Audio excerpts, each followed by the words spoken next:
గత నిర్మల్ ప్రాంత అభివృద్ధిని విస్మరించారని ఎమ్మెల్యే ఏలేటి మహేశ్వర్ రెడ్డి అన్నారు. నిర్మల్ జిల్లా పొంకల్ గ్రామంలో సదర్మట్ బ్యారేజ్ ప్రారంభోత్సవాల్లో పాల్గొన్నారు ఆయన. నిర్మల్ ప్రాంతంలో చెరువుల పునరుద్ధరణ జరగాలని సీఎంకు వివరించారు. ఇక స్వర్ణ ప్రాజెక్టు ఆయకట్టు స్థిరీకరించాలని, ఆక్రమణలకు గురవుతున్న కాలువలను పునరుద్ధరించాలని తెలిపారు. సరస్వతి కెనాల్ మరమ్మతులు చేపట్టాలని కోరారు. నిర్మల్ జిల్లాకు యూనివర్సిటీ ప్రకటించాలని సీఎం రేవంత్ కు విజ్ఞప్తి చేశారు. అనేకమైనటువంటి లిఫ్ట్ ఇరిగేషన్స్ ఈ రోజు ఉపయోగం లేక ఇబ్బంది పడతా ఉన్నారు. అవన్నింటి కూడా రిపేర్ చేయించాల్సిందిగా నేను ముఖ్యమంత్రి గారిని కోరుతా ఉన్నాను.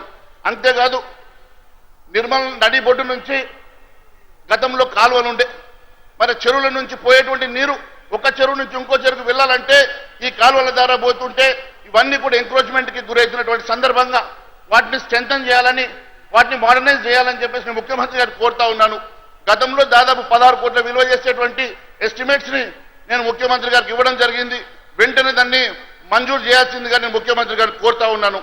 అంతేకాదు, నిర్మల్ మున్సిపాలిటీ గతంలో మాస్టర్ ప్లాన్ పేరు మీద ఈ ప్రాంతానికి అన్యాయం జరిగిందని దాని మీద నేను పెద్ద ఎత్తున మరి ఎడ్యుకేషన్ చేశాను, నిరాహార దీక్ష కూడా చేసిన సంగతి నేను గుర్తు చేస్తా ఉన్నాను.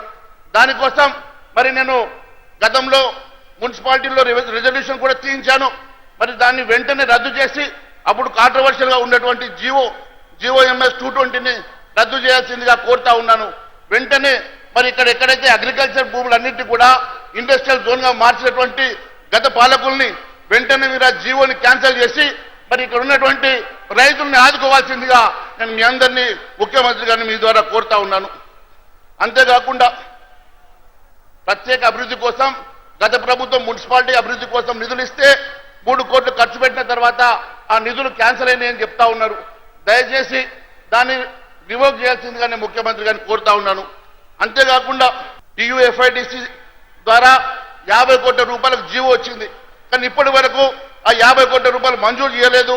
మున్సిపాలిటీ చాలా దారుణమైనటువంటి పరిస్థితి నిర్మల్ మున్సిపాలిటీ ఉన్నది. నేను ముఖ్యమంత్రి గారిని దయచేసి